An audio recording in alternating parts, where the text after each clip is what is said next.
Hi guys, I've just come in from a walk, so I'm a bit ruffled looking, but I had this desire to communicate with you, our community, and get into a video topic that has been requested recently and a number of times, over the last few months. And the videos had veered away from so much kind of the empathic and the spiritual and the empath going supernova to a certain extent recently. So I had to research this supernova, to be honest with you. And I'd like to give you kind of my take on it and my spin on it. And the other thing I'd like to do is to say thank you for making that video suggestion, because in the research, I learned something very valuable, something about my own experience, and it answered some questions for me. So we never stop learning, and that's an amazing thing. And this community is an amazing place to be, because we talk about things, we talk things through. Nobody is alone here. I know you may sometimes feel very alone and that you're dealing with things on your own and that none of your friends and family maybe understand. But this is a place that you will be understood and you will be validated, and you won't, you don't have to take on the narcissist's perspective on yourself in this place. This is a place of truth and honesty and reality. Like, we're not saying that we're all perfect or by any manner of means, but we're just looking at a personality disorder. That means that somebody who isn't normal. So they're on the scale of they're not insane, but they're on the mental health spectrum. So having dealt with somebody like that and not being educated in it or not being trained in it is going to have an effect on people, and people need to recover from that. And this is a great place to do that. So guys, if you do find anything valuable in any of the videos, I know I often forget to say this, but will you share, subscribe, comment and like. And I know I have a few dislikers, but well, that's okay as well. We can't please everyone all the time. So, okay, so first of all, for anyone that's new, sorry if this is a bit boring for the vets on the channel. So a super empath, apparently this term was coined by H.G. Tudor, so credit where credit's due. I don't know if that's true or not. He says it is, so perhaps it is. I'm sure it is. So super empath is a person who is very high on empathy, who has a lot of empathy to give. They feel a lot of empathy, and the super empath is the person who feels a huge amount of empathy. It's said that the super empath can go supernova, or it's like an event, okay, the supernova event. I'd like to put my own spiel on it and actually even call it something different. I'd like to call it an Empanova or Empanova, where the empath has this time, this understanding. They come to this place, and it's their method of battling the narcissist and saving themselves at the same time. It's a very powerful time for an empath, someone who's full of empathy. A super empath, we'll use that term because it's a great term. It's a very powerful, empowering, wonderful time. It can be a very difficult, very hard time, but the ultimate result from it is wonderful. So let me try and explain my thoughts on this as best I can. The general thinking is that only a super empath can go supernova. So the supernova is the time when they stand up to the narcissist and effectively destroy the narcissist's game. That's my understanding of it. So first of all, I believe that any human being that has empathy, in my opinion, can become a super empath, either for a limited period of time, or can grow their empathy as they go forward. So I believe that anyone who is empathic can have the Empanova, can have this time where they effectively stand up with their sword and shield and cut through the narcissist's nonsense. See the narcissist for who they are and destroy the darkness, can actually shed a light and go forward in a healing, warm, empathic state where they can do more good for having won the battle with the narcissist. So you say, oh, Paula, that's all very well and fancy, and, you know, that sounds wonderful. But how exactly does one get there? How have I been, you know, have I gone supernova on the narcissist? And can you go into that kind of a bit more? People get confused between, you know, the standing up to the narcissist, like the battling with them to and fro and the throwing insults and the reactive abuse more than anything, or fighting a battle to the death in court with a narcissist and saying, you know, I came out winning on that. And in a way, that's not what I see as the supernova as such. I see that as standing up for yourself in order to survive, you know, something that you have to do, something that's you either do or die. You either go into a state of depletion, depression, exhaustion, not being able to cope, or you fight against the narcissist to where you're actually giving them supply, by the way, when you do that in a certain way, but to where you become depleted again once you've battled with them in that kind of to and fro way. So here's what I think is the Empanova or the supernova. I also believe, before I just get into that, it's difficult to kind of get all the aspects covered to make this make sense. So bear with me, please have patience, if you will. A person with empathy can become a super empath, can temporarily become a super empath, or can grow into and hold on to having super empathy for people for a very long time or for a lifetime. Or you can have a person from childhood who is superly empathic and doesn't lose it. Here's the thing, guys. We all have a certain level of narcissism in us, and we have it at a healthy measure in that we don't have too much narcissistic traits. So we don't suffer from narcissistic personality disorder, or we're not a highly narcissistic person. They're not our dominant traits. But we have to have a certain level of narcissism, healthy narcissism in us in order to survive in the world, in order to look after our own needs and to, at some stage, make sure that our needs get met as well as other people's needs. So sometimes you can be overly empathic, and that leads to a bit of codependency, where as you put other people before you all the time and you're codependent on their validation of what you do for them, if that makes sense.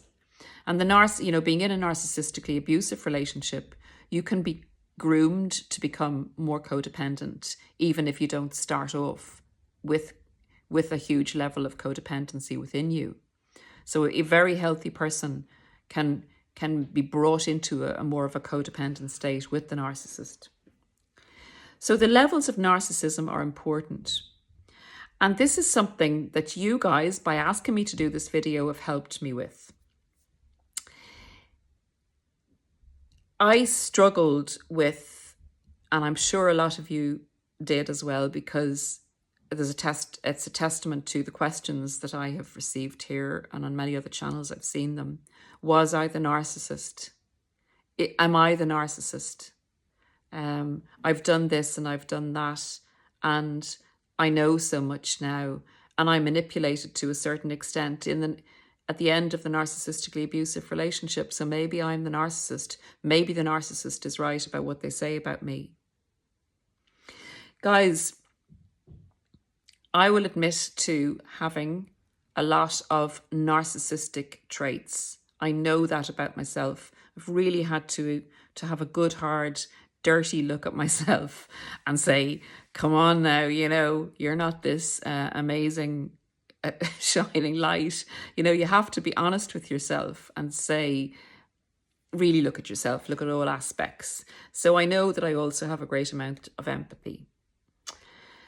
When an empath or someone who's superly empathic is in a relationship with another human being and they've shared what they think is a lot of love with this person being our Mr. or Mrs. Narcissist, and the relationship starts to crumble.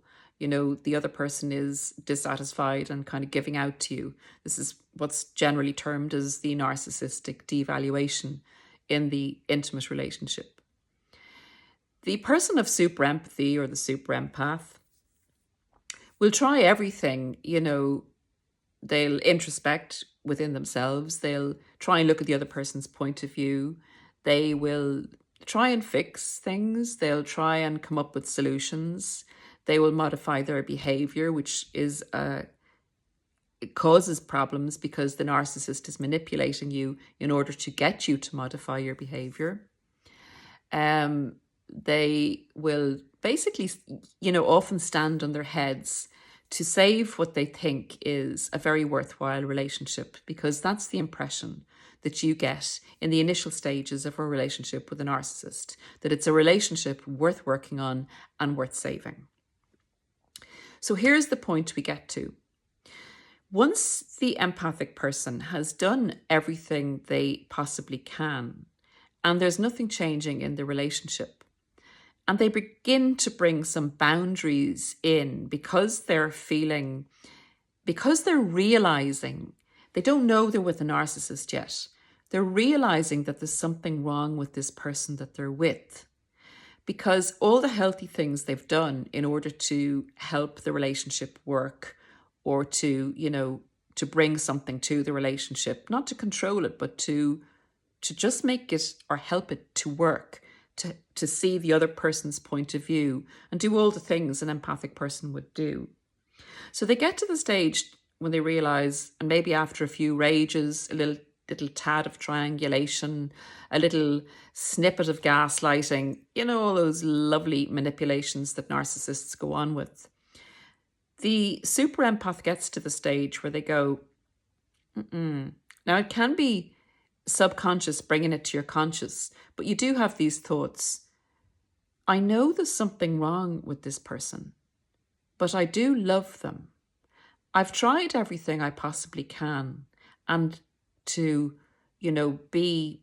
honor the relationship, to be truthful, to help, to stand on my head and do cartwheels, as I often say, and it's not working.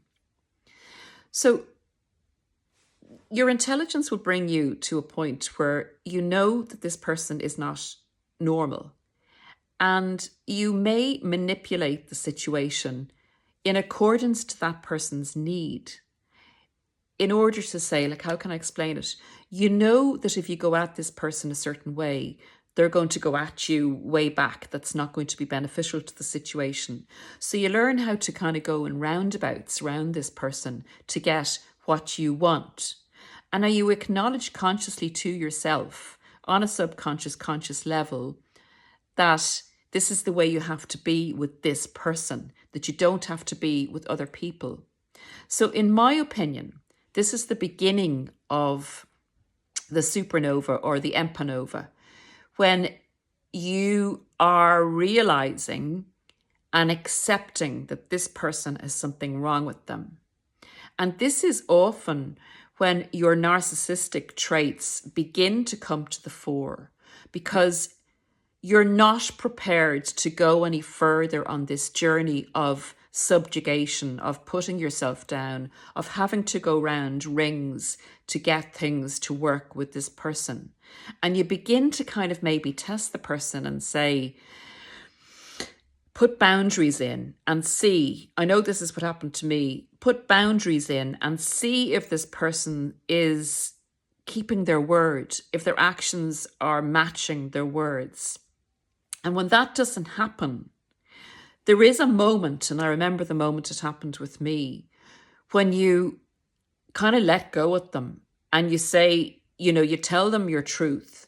And if that doesn't change things and you put more boundaries in, there is a point where you go, the super empath will go, no more. I am me. I am staying me. You cannot destroy me. I will not let you destroy me. I know that you have something wrong with you. I now know that you do not love me, that you are not true to your word, and you put it to the narcissist. You will put it up there. I bet you can remember the time you put it up there in a very firm way and said, if you promised you would do this, this is really important to me, you have not done this, therefore this is not working for me.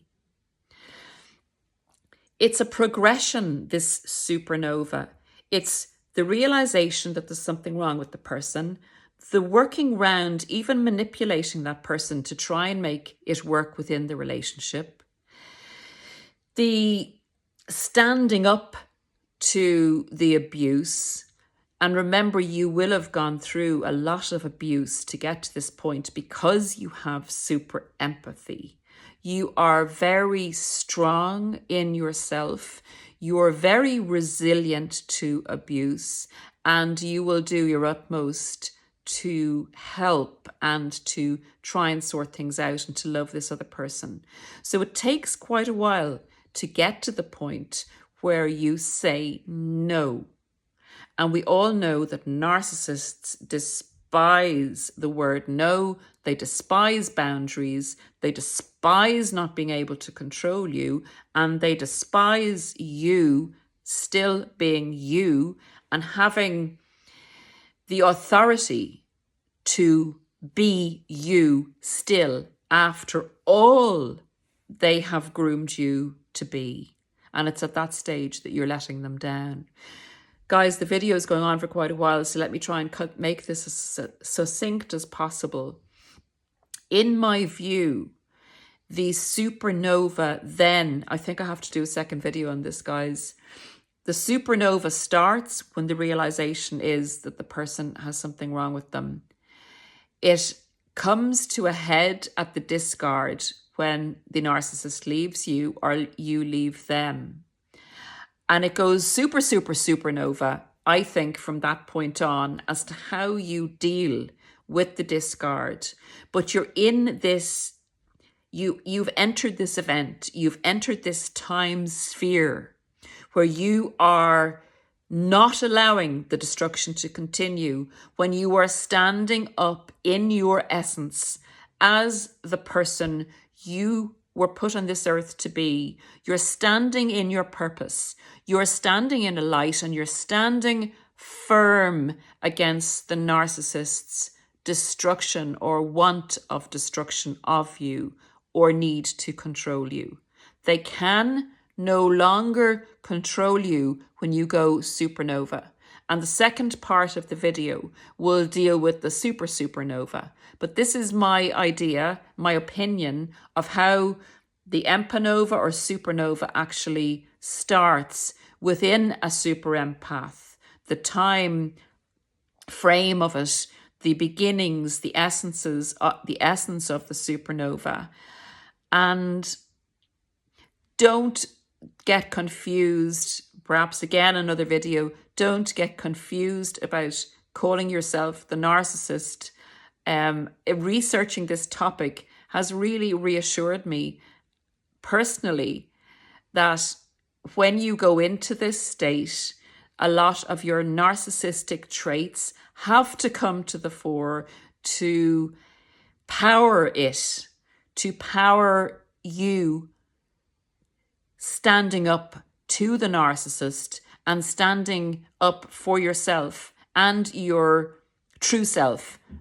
You're a person of great empathy, and in order to protect that, which is weird, you have to bring out your healthy narcissistic traits, and you have to bring them to the fore in order to stand up to these bees, as I call them.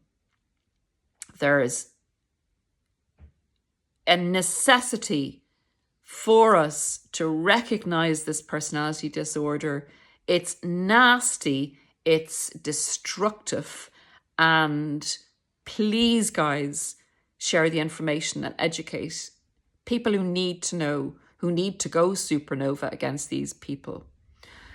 Okay, guys, I'm going to do a part 2 now, and we'll call it the supernova, and we'll get into that in the next few days. I hope you've enjoyed this introduction to my opinion or my take on the supernova, and we call it the Empanova, just to be a little bit different and to have it as our thing.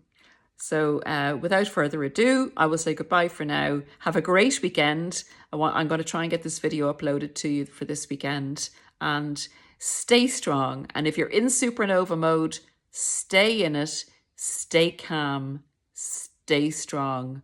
I know it's painful. Stick with it. God bless everyone. Talk soon. Bye.